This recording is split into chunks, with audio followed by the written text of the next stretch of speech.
strike screen. You'll see a PNC Bank on the right, and it's just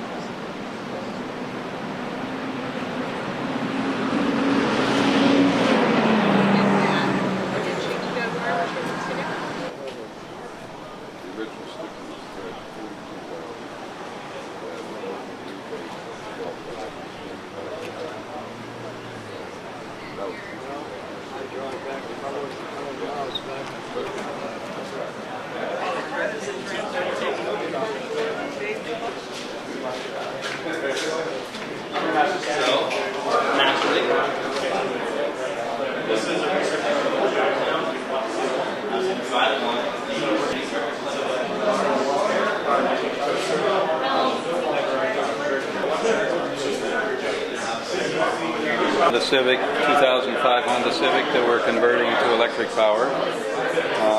It's sort of our first real conversion. The Scion that we did over here, I don't know if you know anything about it, but the Scion is actually more of an experimental vehicle, not intended to be a practical vehicle. This is more intended to be a practical, short-range commuter vehicle.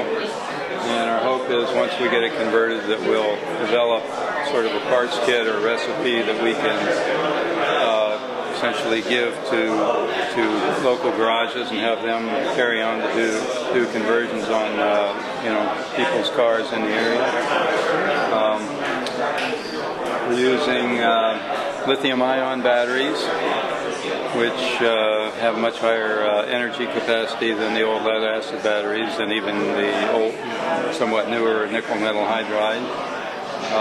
We'll have a pack of about 33 batteries, which we hope will give us a range of about 30 to 40 miles, which should be adequate for typical people's daily commutes. So we don't see this as a long-range vehicle, obviously, but as a commuter vehicle, perhaps a second car that people use just for local trips to the grocery store, to work, and so forth. But the idea is to get something that's affordable, something that people can actually buy and use, and if they have a car already that needs some work, maybe they consider converting it to electric power.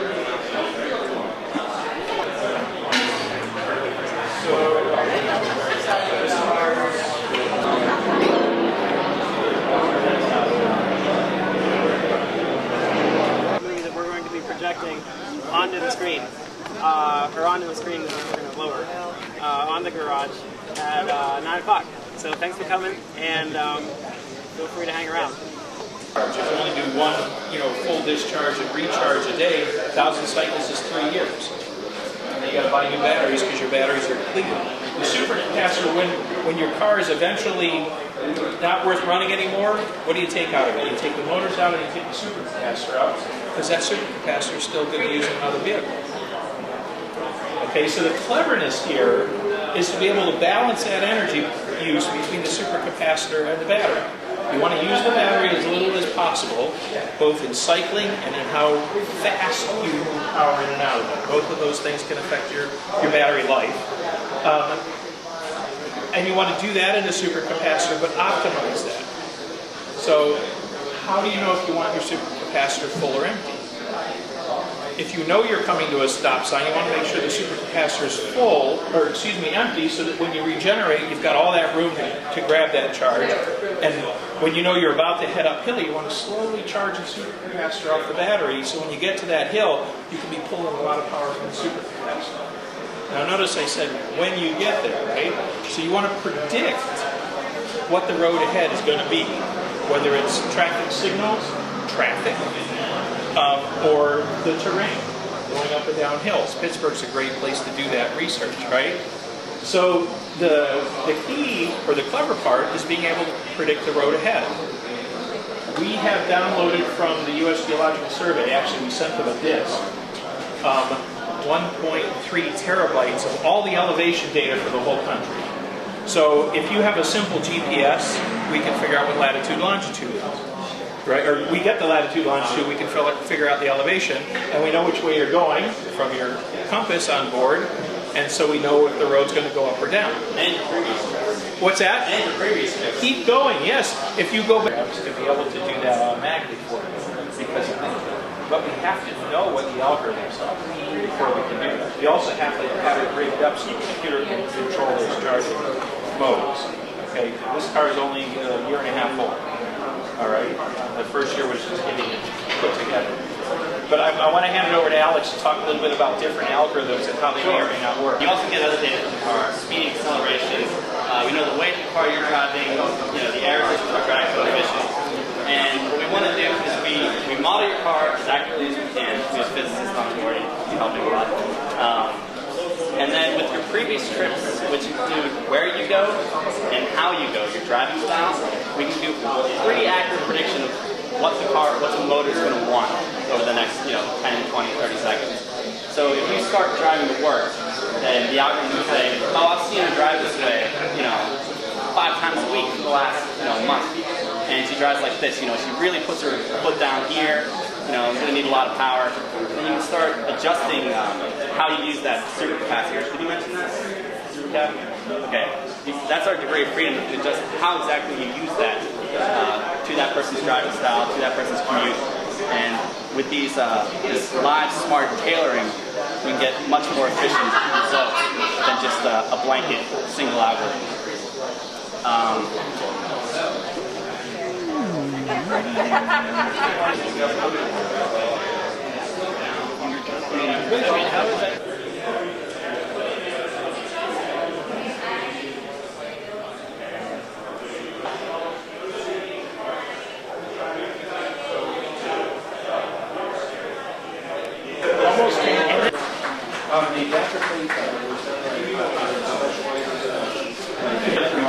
She got $1,000 in just rough mechanical parts.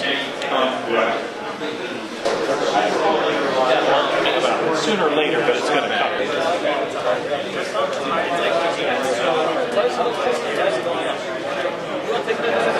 Miles per kilowatt-hour without using regenerative braking. We think we're getting maybe another 25% more with regenerative braking, and when we optimize it for what we're looking at is the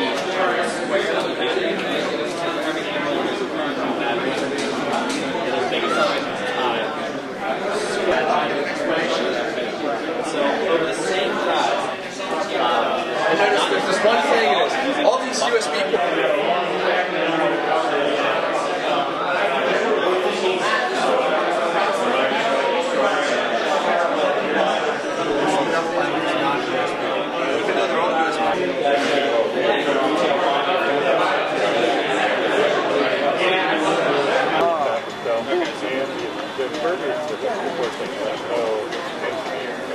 four big deep cycle lead acid batteries. I don't know how many amp hours they are.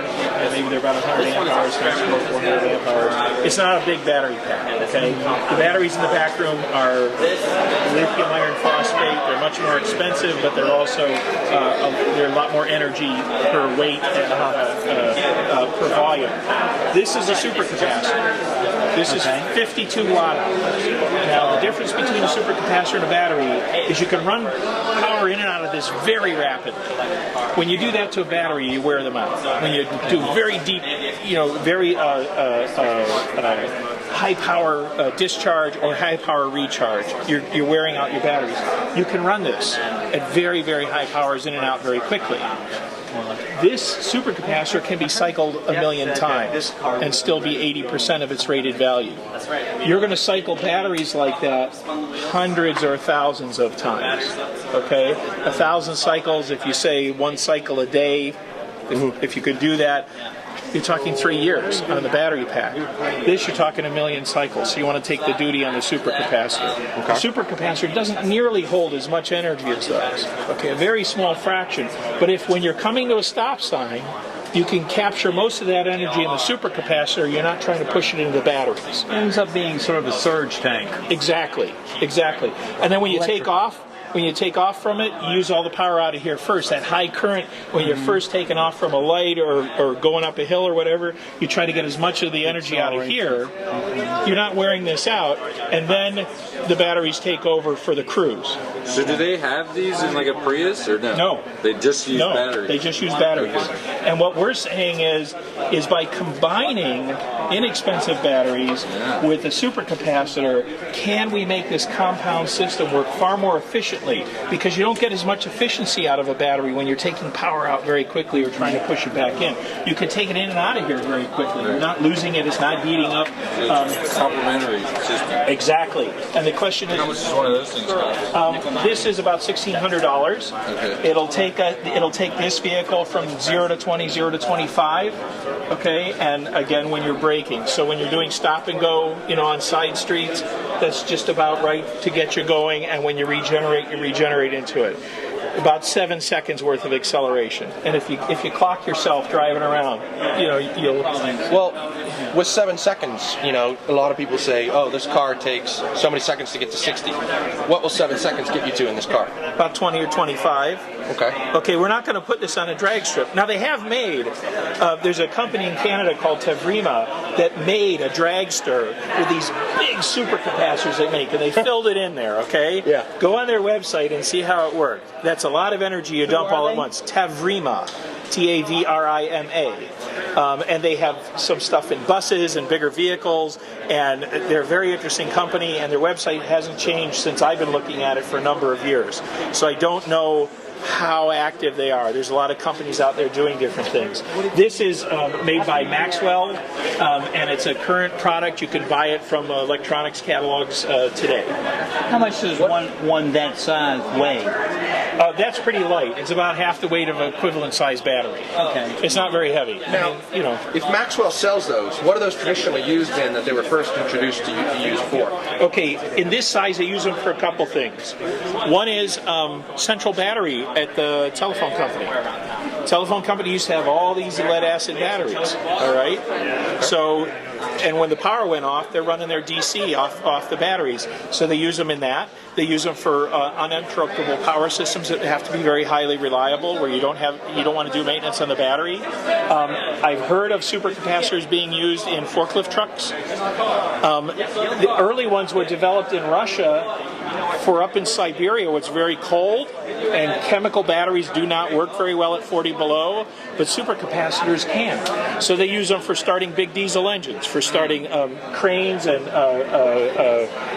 diesel train engines. The supercapacitors worked in the low temperature. So they can hold a charge for a good period of time, they just can't hold a lot of power. They can't hold a lot of power. Okay. They can deliver it quickly, but they can't hold a lot. But they run at very low temperatures and very high temperatures, both of which are not terribly good for batteries. Now, what all this does? That's exactly the right question. Okay. And the question is if you know that you're going to be coming to a hill going up, you want to fill that supercapacitor up slowly over time, because you know the hill's coming, so when you get to it, you get that extra punch from the supercapacitor. And efficiency-wise, you don't waste because you filled up slowly. Right. I imagine you're there's not hurting the batteries as you're putting as much. the energy in there. Right. There's If you certain filled it up performance quickly, factors. it'd be the same as just drawing the power for whatever acceleration you're trying to do, right? And if you know that you're going to be coming to a stop sign and there's some power in your supercapacitor, you want it empty so you can regenerate into it. You can slowly charge the batteries or push the car with it that last little bit. Now the trick is knowing what the road ahead's going to be. And a big part of our research is predicting what the road ahead's going to be. Both the direction you're going and the elevation, what the hills are going to be, and what the traffic's going to be. Whether or not you have stop signs or stoplights coming, you can do some statistical analysis. We have the country's elevation data from the National Geological Survey. It's 1.3 terabytes. We sent them a disk drive. And so we have all that elevation data. Now, that's at one resolution, or it's not as fine a resolution as you can get with a GPS with a barometric altimeter. A barometric altimeter gives you about 1 foot resolution, which is really nice, because we calculate the energy going up the hill by the elevation change, right? If you go back and forth the same route every day, or a few times. Which is probably what percent of people's daily commute everyone's averaging? You go to work, you go to school, you go 5 to the days a stores. Yeah, okay. If you've gone this route before, we know where you are, we know where you're going. I say we. There's a historical record of it. We have very accurate elevation data and energy use data, so we can very easily adapt, manage the power between the supercapacitor and the battery, because we can predict the road ahead very accurately. If you're in a part of town you've never been in before, you have to play a game. Maybe you keep the supercapacitor half full, so you get some on deceleration and some on acceleration, and that's better than just running off the batteries. Are there switches within that optimization modeling for GPS where you say, I'm on a normal route or I'm off a normal route? There has to be. Now, one of the things we have as part of the project is a programming contest.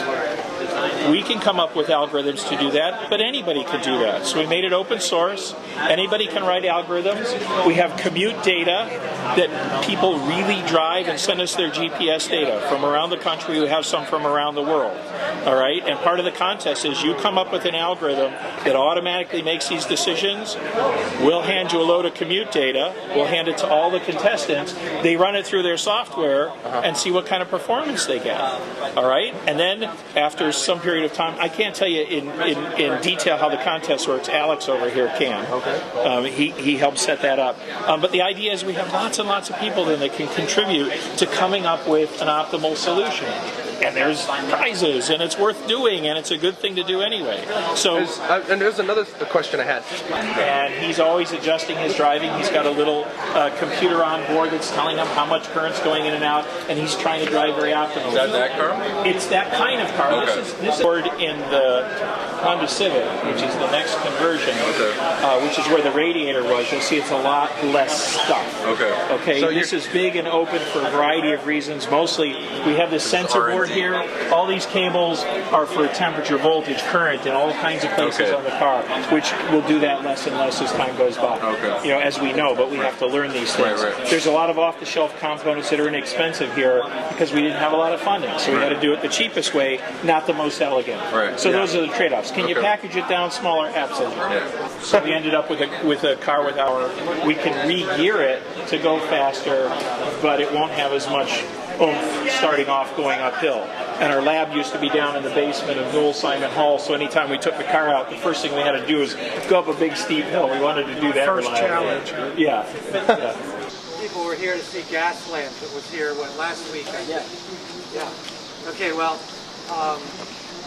it's hard to fill Josh Fox's shoes, and this is a very different kind of film, but it was very challenging to me.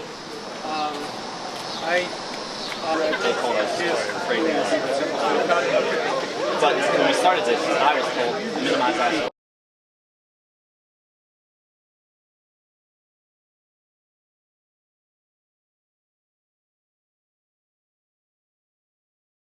Vehicle, the converted Scion XB, electric motors in the front. In the back here, there's just deep cycle lead acid batteries, just run-of-the-mill batteries. But the unique thing is the supercapacitor. Now the supercapacitor stores energy similar to batteries, but it does it in a different way. Batteries store it by chemical activity. The supercapacitor is electrostatic. Now, don't worry what that means. The difference in it is this doesn't store as much energy as the batteries. This stores only a small fraction. But the problem with batteries is if you try to pull power out of them very fast or push power back into them when you're charging them, and we charge them when we regenerate. When we slow down, we pull the regeneration lever, the motor acts as a generator and it pushes energy back into the storage system. If you try to push energy back into the batteries fast or take energy out of the batteries fast, like you're going uphill or you're starting off from a stop, the batteries don't perform well. You don't get as much power out of them. It's wasted in the batteries. And the duty you're putting on the batteries wears them out. A rechargeable battery you can only recharge so many times. So the idea is you want your batteries to last a long time because they do essentially wear out. The supercapacitor is very different. It doesn't hold as much charge, but you can cycle it up to 1,000,000 times. So it doesn't wear out like the batteries do. And the other thing is you can push power in and out of the supercapacitor at very high rates without losses, or with very small losses. Compared to the batteries, you start pushing power in and out of there from the batteries and you lose a lot. So what you want to do is, if you're starting off from a stop sign, if you did it all on the batteries, you're wasting all this power. It doesn't work well, and you're putting all this load on the batteries. It wears them out. But if you start off from the supercapacitor, it gives the power very easily, and it doesn't wear out. So you're getting two things. You're getting an efficiency benefit from using the supercapacitor, and you're not wearing out your batteries. And when you come to a stop sign and you pull the regeneration lever, to capture that energy, you don't want to try to push it into the batteries. You push it in the supercapacitor, which is a lot easier to push it into. And again, you're not wearing the batteries. So for that stop and go, which is typical urban driving, you use the supercapacitor for your acceleration and your decelerations, and use the batteries for your cruising. Now your batteries are getting a lot less of that real hard duty, that high current in and out for starting and stopping, because you do it with a supercapacitor, and the batteries are just giving you sort of a nominal level cruising power. Your batteries last longer, your efficiency level is higher, and the whole goal here is, let's try to get this car to go the maximum amount with the minimum amount in it. And by combining batteries into the supercapacitor and using each one for what they're good for in the way that they're good, we get a lot more efficiency out of the whole system. Okay, continue. This car is, because it's just a test vehicle, we don't have a lot of range in it. Okay, we only have how many? I don't know how many kilowatt hours of batteries are in here. Let me think a minute. Let me ask these guys. You measure the amount of energy in kilowatt hours, just like you do at home. So there's 2.5 kilowatt hours of batteries in here, which is not a lot. You get about maybe 4 miles to the kilowatt hour. So 4 times 2.5. We're talking, 10, 12 mile range, unless we make it more efficient. Okay, but that's good enough for research. That's, you want a little bit longer to commute back and forth to work. The community conversion car, we're putting 10 kilowatt hours into it, and that should be for about 40 miles. And most commutes are like 30 miles. All right, so that's reasonable for the going back and forth to school or to work or the store. So we only have 2.5 kilowatt hours worth of batteries in here. And then the supercapacitor is only 52 watt hours, not kilowatt hours, not 1,000 watt hours. It's only 52 watt hours. That's enough energy for about 7 seconds of acceleration, from like 0 to 20, 0 to 25, when you're first taking off from a stop sign, and then when you hit the brakes to stop at the next stop sign to gather back what you've got. Now, we have calculations for if it's too small, it's not giving you enough, and all that duty goes to the batteries. And if it's too big, you don't need it. Okay, you only need it for how much you're going to grab when you stop the car in stop and go driving, and how much you're going to give back. And there's a diminishing amount. You could put a huge supercapacitor in here and you wouldn't use it. I mean, you could, but it's very expensive. Okay, the batteries are, $100 or a couple $100 a piece, where the supercapacitor is $1,600. All right. The batteries, over the life of the vehicle, you're going to replace a number of times. You'll never replace the supercapacitor. And if eventually this car gets wrecked or it gets so worn out that you want to junk it, you'll take out the motors and you'll take out the supercapacitor, because you can use this in another vehicle because it has such a long lifespan. Okay, it can be cycled so many times. And the controllers are regular industrial vehicle controllers, or for like a golf cart, but they're regenerative controllers. And what that means, when you push on the gas pedal, that controls a little potentiometer from 0 to 5 volts, and that's how much energy then, not the 0 to 5 volts, that's the control, that tells the controller to take power from the batteries and run them to the motor and make the motor go faster or slower. Okay? The regeneration lever, which we built, which is this white lever here, when you pull back on it, it's sort of like the gas pedal electrically, but it's connected to a different part of the controllers. And what happens is, as you're slowing down, you use the motors as generators, okay? And rather than electricity pushing the motor generates electricity, because it's now a generator, and this controller tells you how much you're going to take from the motors to put back into your energy storage system. Okay, so the harder you pull it back, the more loads put on the motors, okay? The motors run slower and slower. If you take an electric motor and spin it, it sort of spins, even a little toy motor. And if you short the wires and spin it, the motor's generating electricity, which is pushing back into the motor, and it's real hard to turn.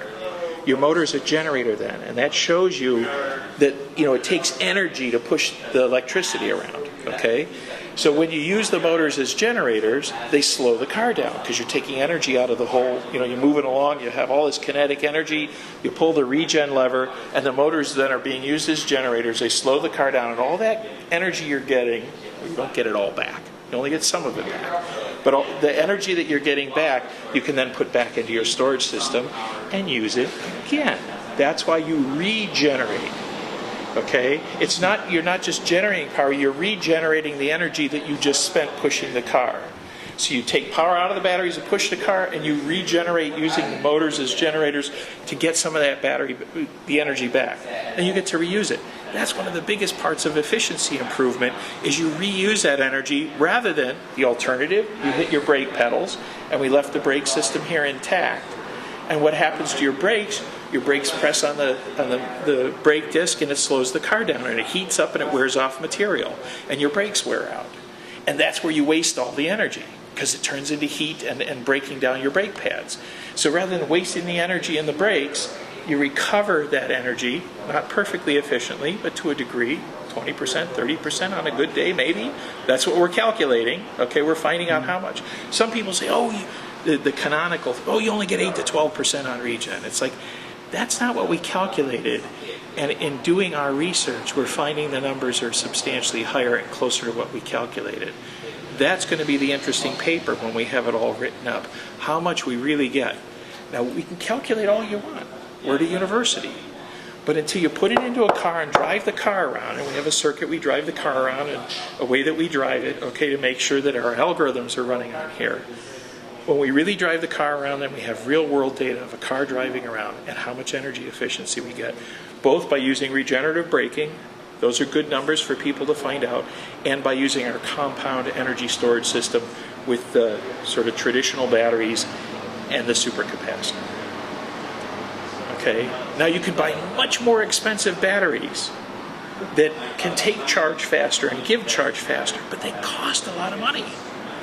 All right, but by using cheaper batteries and a supercapacitor, you make you take the best characteristics of each one. And the question that we have to ask is that system going to be cheaper than very, very complicated or exotic material batteries that are expensive to make? Community conversion. The Honda Civic, we're using purchased through a website that sells EV equipment, but eventually we'll try to go direct to get cheaper prices. An AC motor that will regenerate. It's connected through an adapter plate that was custom made to the transmission that was in the car. All right? And I'll show you the battery pack in the back room in a minute. This is a car that's targeted to be a real commuter. The Scion is a research vehicle. It's short range. We have all the electronics. You see it's all exposed. We can get it everything. This is the one where we're trying to package it all up to make a recipe for converting a car. And we're working with the local garage, Bomb Boulevard Automotive. Okay, real neat guys over there. One of their mechanics spends time over here with us, which is wonderful. He has a lot of experience to offer. And they're very forward-thinking guys. Chuck is the owner over there, real neat guy, very interested in electric vehicles. And they're working together with us. And the idea is that if we can come up with a recipe, here's the parts that you need for it, and maybe there's bulk purchasing that goes on, or direct from manufacturer purchasing to make it more affordable. And here's, you need this bracket, you need that bracket, you need this piece and that piece. Like when you take the engine out, you have to add back in, where is it here? There's a vacuum pump here which runs the brake booster. Okay, the brake booster is this canister that normally runs off of engine vacuum. I'm lying. This is the brake booster. Is that right? No, that's the hydraulic booster. There's two things you have to put back in. In a car, the vacuum on your intake manifold goes to this canister, this can right here, which is your brake assist for your power brakes. So you have to put a vacuum pump back in. All right, to give you your brake boost. And we have to put in a power steering pump that's electrically driven. Your power steering pump is normally driven off your serpentine belt or your fan belt in the car. And that gives you hydraulic pressure so that when you turn the wheels, you can see this thing here. This is the steering rack that goes back and forth, and it has hydraulics in there. So when you turn your steering wheel, it helps you push your steering back and forth. That's your power steering. and you don't have an engine driving a mechanical power steering pump. So here we have a motor driving a mechanical power steering pump. Okay, so you have to put back in a couple of things as part of this recipe. Now, some cars, and over here we have an electric assist power steering rack, but it doesn't really fit into this car. Okay, and more they're going to electric power steering, so you don't have to have the motor, the pump, and the hydraulics. You can have just straight electric, which will make life easier in the future. But the point is that when you take the engine out, you lose a couple of things for your power steering and power brakes, so you have to have replacements for that. Okay, you have to modify so that your accelerator pedal is now running the electronics rather than running your fuel injector system, right? And you take out all these other parts. And the idea is if you come up with a recipe of what goes in and how to make the other brackets or make up the brackets, a series of them. And then the mechanic at the garage has his recipe, and he's fully capable of taking out the old parts and putting in the new parts. And a local garage does the conversion. Universities shouldn't be converting cars. For research, yes. For prototype, yes. But there's a bunch of people who say, I'm ready, put me on the list. Okay? Well, we're not mechanics, and we shouldn't be mechanics. That should be local business, okay? And Bomb Boulevard Automotive, they're like, okay, this is a great idea, and if we can come up with a package that people can afford, and the early adopters are willing to pay more, and hopefully the prices will continue to come down, then you can bring your car in. Now, right now we're looking at, a model year, a number of model years of the Honda Civic. We looked at which cars were the most popular 5 and 10 years ago. And those are the ones that are going to be worn out, and people are going to say, okay, we're ready to convert these. Okay? Now your car is a little car already, and you're going to drive it happily for a few years, and then you're going to start paying the mechanics. Okay? And when you're paying $400 a year for that catalytic converter or the new fuel pump in the tank, or it's always, to me, it's $400, no matter what you take it to the shop for. At that point, you say, is it worth my while to put some amount into this car? $10,000, maybe more, maybe less, okay? And then drive the car another 5 or 10 years as an electric commuter. You're not going to go to Cleveland in it, okay? It's around town. It's the other car for most people. Now, some people just drive an electric car, short, or ride a bike short, and then they rent a car when they want to go for a long distance. You understand that, okay? But when your question was, can I bring my car and will you guys convert it? The answer is it's not appropriate for us to convert it. It's appropriate for Bomb Boulevard Automotive to convert it, and if they, as time goes by, there's more and more recipes for different kinds of cars and model years. Okay, that's fine. And then if yours is one they haven't done, then they have to figure out, we got to make these brackets or those brackets, or where do we put the batteries and that sort of thing. Okay, so making a recipe makes it so the average mechanic can do it in a reasonable amount of time. If you're bringing a car they never converted, then you have to do more design work again to say, okay, it's a custom thing. Hey, how you doing? So that was, again, a really long answer. No. Site, okay? But if you convert a car to electric, and you want to talk about reuse, you're taking your car, you're going to drive it a lot longer than with all those mechanical systems in it, right? You're reusing the car, you're keeping it on the road longer, but you're moving your emissions from an inefficient engine running badly because it's old, pumping stuff out its tailpipe, to an efficient energy electricity plant. Okay, and those numbers can all be calculated. The efficiency goes up, and the efficiency of the power plant, their stock in trade is getting the most out of whatever it is they make electricity out of, coal or what have you. Okay, so their efficiency is much, much higher at doing the conversion and the transmission, and those are numbers that can all be calculated. I'm not going to spew any here. Other very, well-studied people know them much better. But you're paying 10 cents a kilowatt hour for your electricity at home nominally, okay? To charge up this car is 10 kilowatt hours, okay? The whole battery pack is 10 kilowatt hours. 4 miles to the kilowatt hour is 40-mile battery pack, okay? You're not going to drive that in a day. So when you bring it home and plug it in at night, how much does it cost you to charge for 40 miles? 4 kilowatt hours, 10 cents a kilowatt hour, or 10 kilowatt hours, 10 cents a kilowatt hour, $1. Okay, and you've driven 40 miles on $1. Now, if you buy $1 of gas, that's a third of a gallon of gas, more or less these days, depending on where you live. How many miles do you get on a third of a gallon of gas? If you get 30 miles to the gallon, not bad. Okay, that's 10 miles for your dollar. If you get even a Toyota Prius, 50 miles to the gallon. Okay, well, you're getting 15 miles out of that dollar. Much, much better. But if you're commuting an electric vehicle, you're getting 40 miles for the dollar. Now, I have to be fair, gasoline has road tax. Electricity doesn't have road tax. And eventually somebody will say, if you're driving an electric car, right now there's a lot of, there's an incentive. Okay, you're not really paying that. I don't know what, they're just going to raise taxes on gasoline. It's like 45 cents a gallon. I don't know. You can look that one up.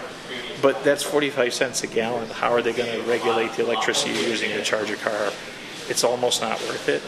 Okay, getting those emissions out of the city is a health issue. There's all kinds of positives, so there should be incentives. But there's no incentive to convert a car monetarily like there is to buy one. You buy an electric car, the government gives you this huge rebate. Okay?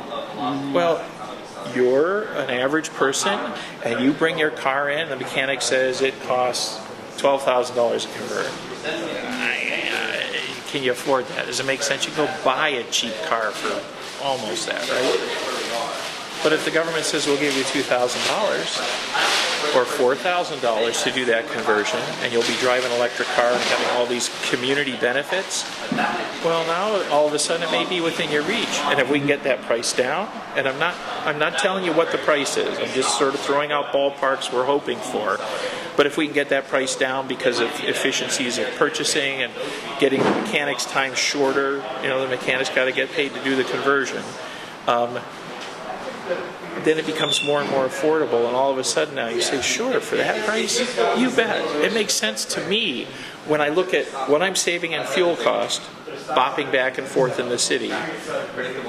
You have a good feeling that you're more efficient and all that, but just your costs, if the average person said, it'll be a lot cheaper for me to drive this way, okay, then everybody will want to do it.